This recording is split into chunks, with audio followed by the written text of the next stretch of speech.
Welcome back, everyone. Today we're going to begin writing, and writing usually begins with a bit of brainstorming.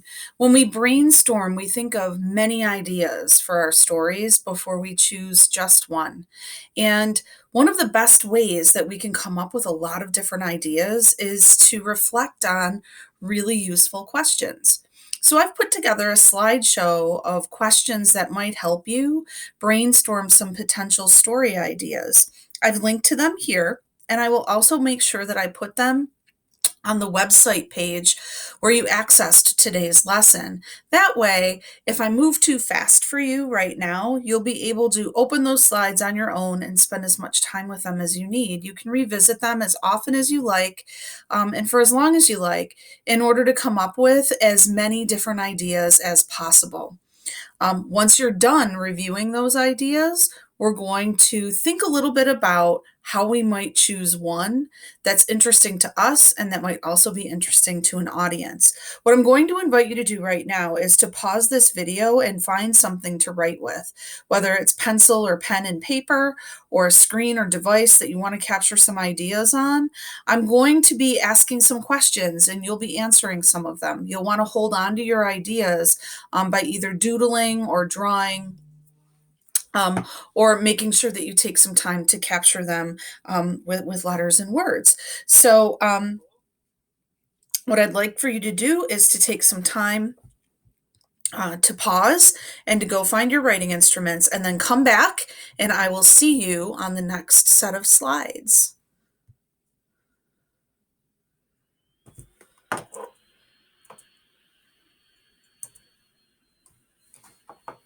Okay, here we are, brainstorming powerful story ideas. I'm going to ask a series of questions, and you may not answer all of them or find that you have answers for all of them, and that's okay. As I ask the questions, I'm doing this as a service to you. So, this isn't about making sure that you have answers for everything. You don't have to worry about your spelling, your punctuation, or your mechanics. And you also don't have to worry about whether or not you think your ideas are perfect or not. The purpose of this activity is to brainstorm a lot of different ideas before you choose just one. So if I ask a question and you're kind of stumped and you don't have an answer for it, that's quite all right. Take some time to think about it. And if you can't come up with an answer, just wait for me to ask another question because I certainly will. And you will be able to probably come up with an answer for that one. All in all, though, if you don't have answers for all of the questions that I ask, you'll have answers for a few. And a few is more than just one, and that will help you arrive at better responses. So here's my first question for you. When you were very little, who did you spend the most time with other than your parents?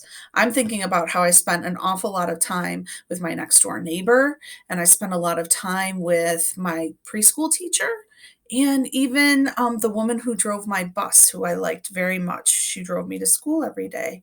When you were very little, who did you spend the most time with other than your parents?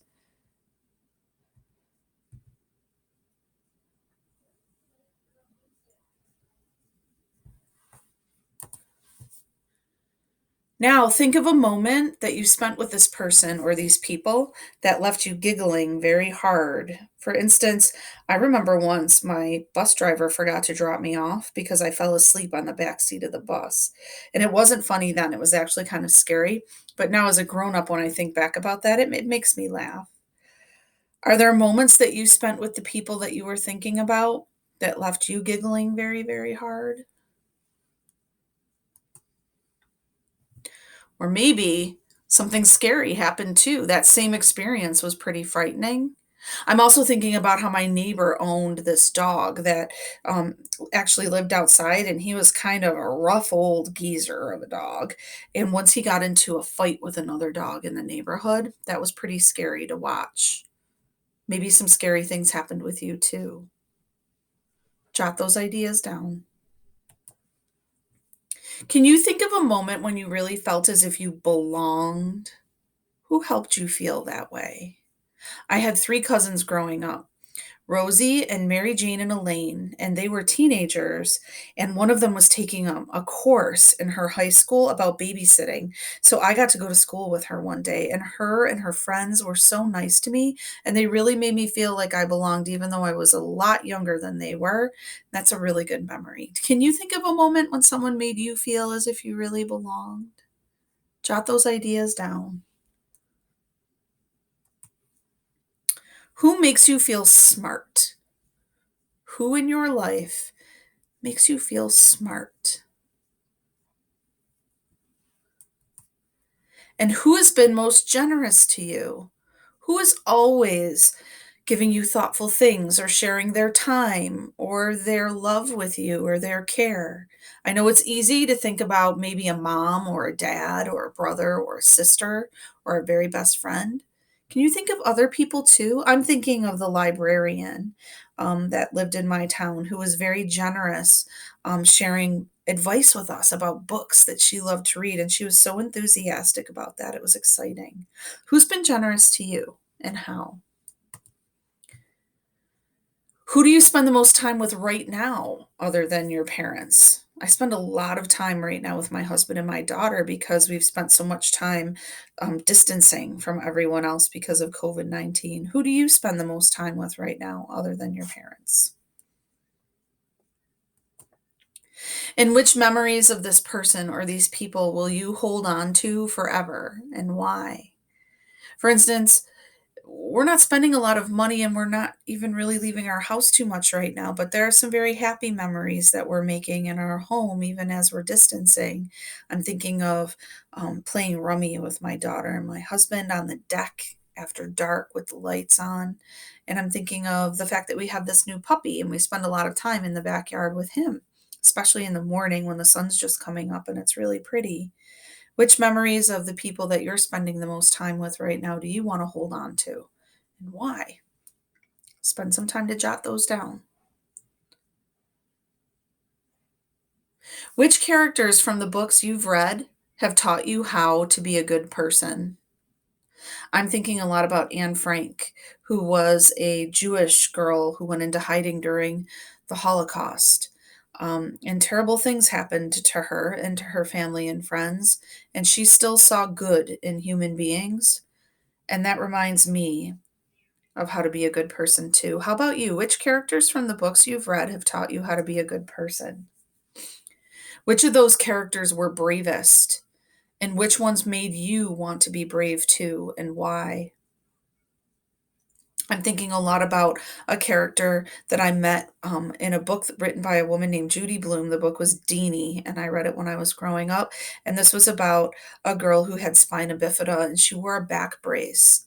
And a lot about her life required bravery, and it inspired me to want to be brave too. How about you? Which characters are bravest in your world? And which ones made you laugh? Which characters make you laugh and why? And why does laughter matter right now? Which characters from books that you've read would you actually want to be friends with and why? When I was growing up, I read a book called Jane Eyre, and I always thought that I wanted to be friends with Jane Eyre. Um, she was very dignified, and her life was very interesting, and she lived in a country that's different from mine. Which characters would you want to be friends with, and why? Which characters from the books you've read have changed your feelings? When I think about reading Deanie, that book by Judy Blume about the girl who had spina bifida and she wore a back brace, I can tell you that there was a girl in my school who wore a back brace too, and it scared me a little bit, and I didn't understand, and I was sort of shy around her. But reading that book made me realize that she had probably had more in common with me than I thought, and that the brace was just something that helped her body heal better. So that book, Deanie, it did change my feelings about things. How about you? Which characters from the books you've read have changed your feelings? Which characters change the way you think about something and how? I've read a lot about um, aliens lately and life on other planets. And there are some characters from fiction books that I've read that change the way I think about the universe. And I realize that it's far bigger than I thought. And that growing up, I was pretty sort of self centered about the way that I thought about human life, and the fact that, there are probably um, other creatures in the universe, and there's life, intelligent life on other planets. And those books made me think about that. Which characters change the way that you act and how? You're going to read some more stories and examples of the work that I've written, that was composed by my friend Anne Lamott. And I call her my friend because she's my favorite author. And so even though I don't know her very well, I feel like she's a friend to me. And maybe some of you have authors in your own lives that feel that way to you too. But a lot of what Anne Lamott writes about, she introduces us to people in her life that have overcome incredible hardship. And it changes my attitude and the way that I act whenever I'm struggling too. Are there characters that have changed the way you act? How? We can also write stories about our own experiences, in moments in life that were kind of turning points. For instance, can you think of a time when you said yes and you should have said no? A time in your own life when you said yes and you should have said no. Or a time when you said no and you should have said yes. Jot those ideas down for me. Which moments in your life made you feel most proud of yourself? Jot a few of those ideas down. And maybe describe a moment when you felt very much alone. Some of our hardest but most important lessons in life come from this time.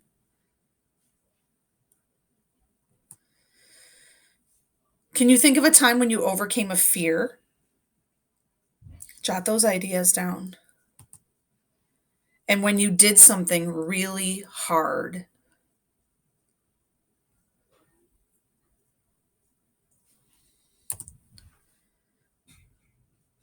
When's the last time you had some unexpected fun? For instance, I was absolutely dreading having to take a class recently, and it turned out to be so much fun. And there were people in that class that made me laugh and that made our classes really entertaining. When's the last time you expected to have a really bad time and it turned out to be fun? When have you experienced a magical moment? My magical moment has everything to do with my gnome home and fairy tree in my front yard. I'm wondering if you've ever experienced magical moments, moments that felt magical at least. Which book or series of books made you a passionate reader? What were your first memories falling in love with a book or a series of books? And which books or series of books changed your life in some way? I can remember reading S.E. Hinton's book, The Outsiders, and then I wanted to read everything else by her. And she really offered me a view of what it meant to grow up a certain way. And it changed my attitude toward people in my own life. Which book or series of books inspires you, motivates you to want to do something? I'm thinking of how much my niece Elizabeth loved the Harry Potter series and how her love of Harry Potter really fed her love of theater as well and inspired her to do a lot of acting. Which book or series of books made you a different person? Is there a book that or series of books that taught you a lesson or changed your attitude about something or the way that you behave or treat other people?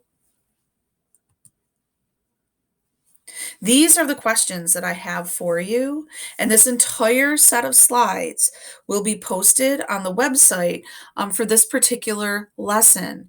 I encourage you not to stop here, but to actually revisit these slides and to sink into the questions if you need a little bit more time. I know that I moved through them quickly. Once you've had the opportunity to come up with all of the story ideas that you've come up with, I want you to review them and pay attention to how you feel. I want you to circle the ideas that produce the strongest feelings. Pay attention to how your heart feels and how your tummy feels when you're looking at all of the ideas that you wrote down. Wherever you have a strong feeling, good or bad, you should circle that because those are the things you should be writing about. And once you've circled some things and you have some idea about where your own feelings lie, share those ideas that you circled with your friends or your family or even your teacher. Try to get a sense of what they think you should write about. What would they find most interesting? This can help you come up with a topic that matters to you and to your potential audience too. I will see you at the start of our next session, but between now and then, I hope you take some time to generate lots of different potential story ideas. And I hope you take some time to share them with other people as well, maybe your teacher and your classmates. I'll see you at the start of the next lesson, everyone.